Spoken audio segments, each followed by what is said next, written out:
Hindi ka ba nagsasawa sa pamilyang palamura? May atraso din sa taong bayan, kinurakot ang pera ni Juan. Nabisto sa EJK, sinuhulan ng buong pulisya. Marami ang kanilang tinukhang 30,000 itinumba. Galit daw siya sa bawal na droga, marami dito ang nabola. Kaibigan niyang si Michael Yang, nabisto isang sindikato. Todo dinay ang kanyang kampo, pero sunog sila kaya syerto. Isa ring kumanta si Las Cañas at iba pang testigo.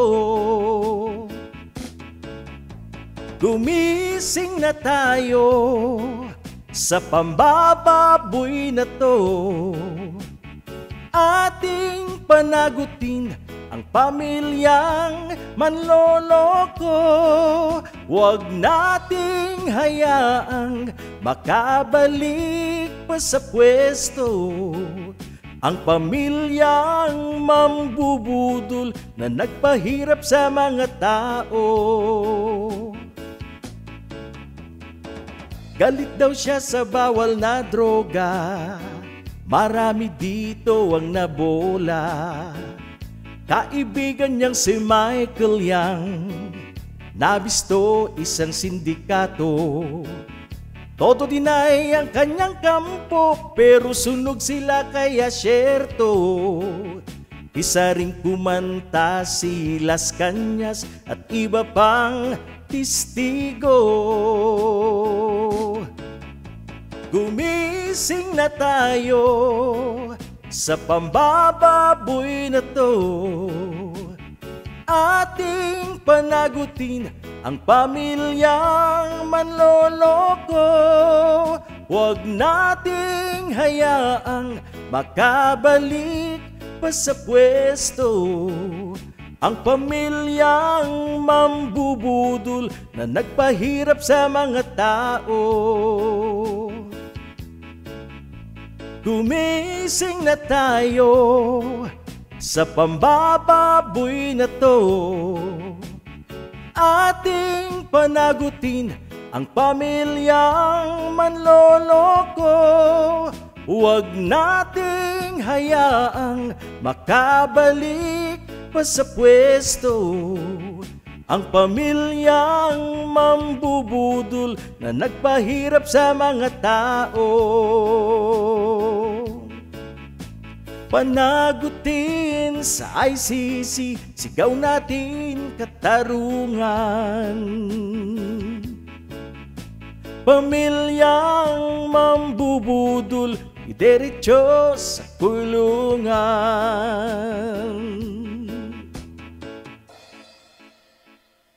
Alright mga kababayan, tayo po'y nagbabalik.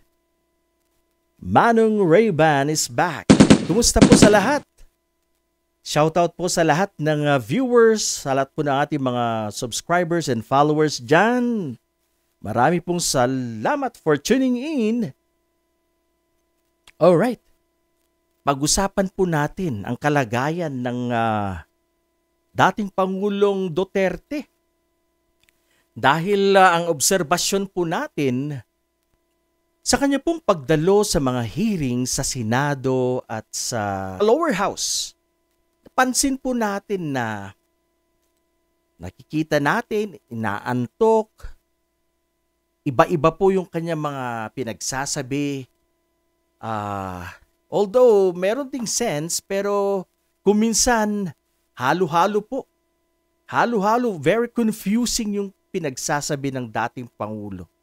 At meron po naman yung mga instances na siya po'y na-excite at bigla na lang po nagagalit or it's either na nagpapatawa.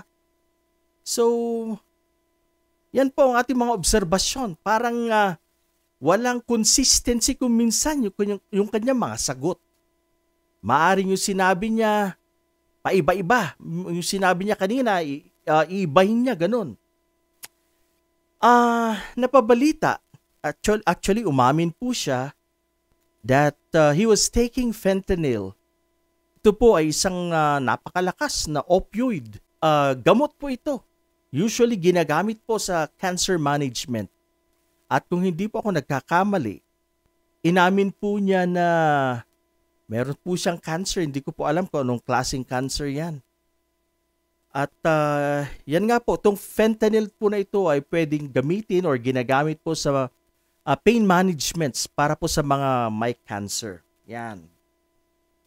So ano nga po ba itong fentanyl na ito? Ang fentanyl po ay isang malakas po na opioid, so narcotic po yan.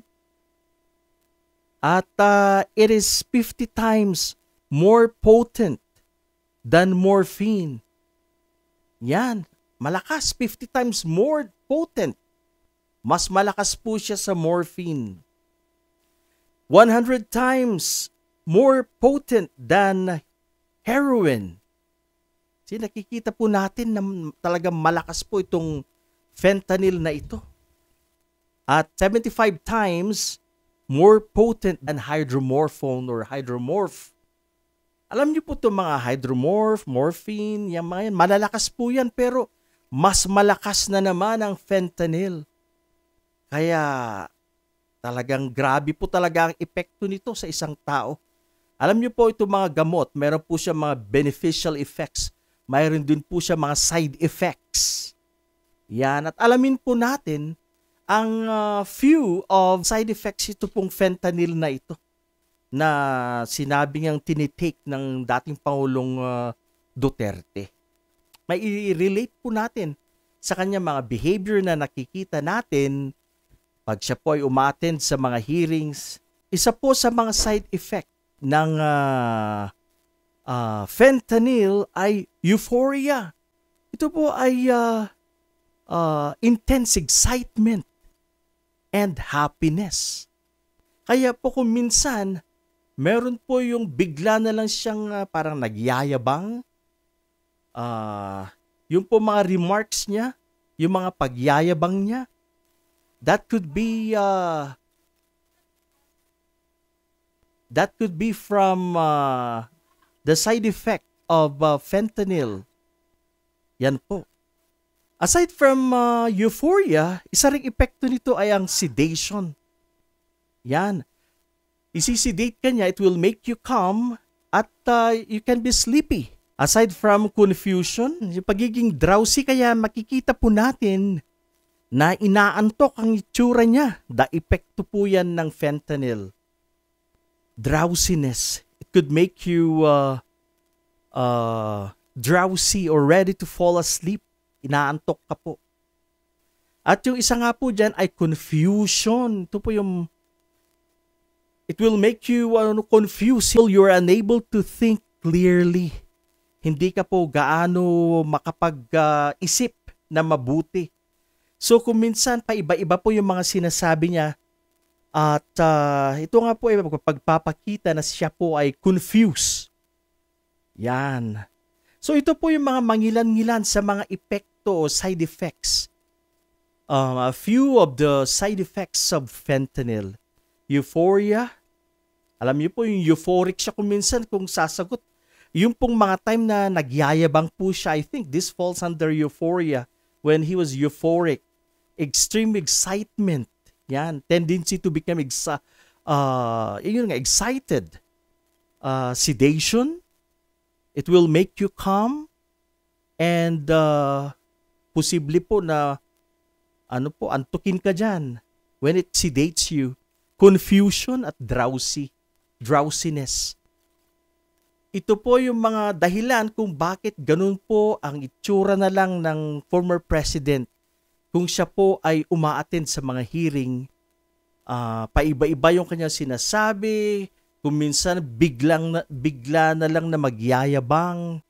He's in a state of excitement. Yan, at confused.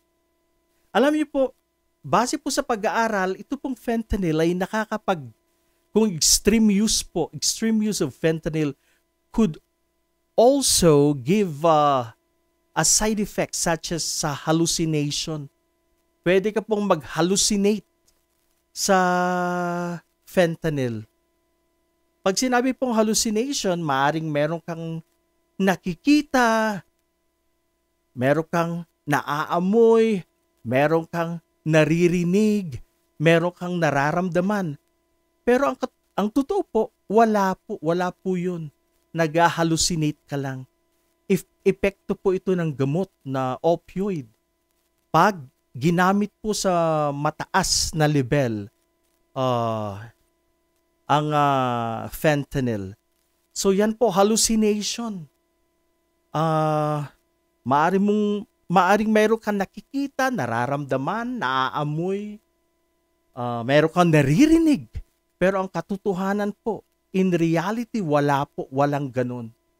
Epekto po yun. Ito po yung mga neurologic effects ng gamot po na fentanyl. Kaya ito po ay napakalakas na gamot at pwede niya pong apektuhan ang iyong mood, pwede niya pong apektuhan ang iyong mental status, ang iyong pag-iisip. Kaya ganyan po ang behavior, naapektuhan po ang behavior ng former president. Pero hindi naman po nating masasabi na dahil po sa fentanyl ay hindi na po siya umamin sa mga kanyang ginawang mali in the past. Actually, pag under ka nga po ng fentanyl, maaring masabi mo yung totoo. In your confusion, in a state of confusion, maaari mo pong masabi o maamin ang nakaraang ginawa. Kaya mga kababayan, this explains sa mga demeanor at behavior ng Pangulo. Bakit po ganyan ang kanyang pagharap? Unpredictable yung kanyang mood. Sometimes meron pong paiba-ibang sinasabi or claims, nakaka-confuse. So yan lang po ngayon mga kaibigan, ang ating maiksing talakayan. Tinalakay po natin dahil yan nga po ang ating obserbasyon sa ating dating Pangulo. Na mahirap kausap, nakakalito. Maaari pong epekto po ito if he is still taking fentanyl. Ang kanya pong mga pananalita ay apektado. Kaya bangag po ang dating dahil nga po sa opioid, isang malakas na opioid ang kanyang tinitira. Kung ito nga po ay totoo na he's taking fentanyl. Pero there was a claim in the past. He was on fentanyl. He's taking fentanyl for his cancer to manage his pain. Anyway, yan lang po muna ngayon mga kaibigan. I hope na tayo po ay nasa mabuting kalagayan. Marami pong salamat sa inyong pagsuporta sa aking mumunting channel. Sa mga hindi pa po nakakapag-subscribe, please, sana po mag-subscribe po kayo sa aking small channel. Marami pong salamat. Sa magandang gabi, magandang umaga sa lahat.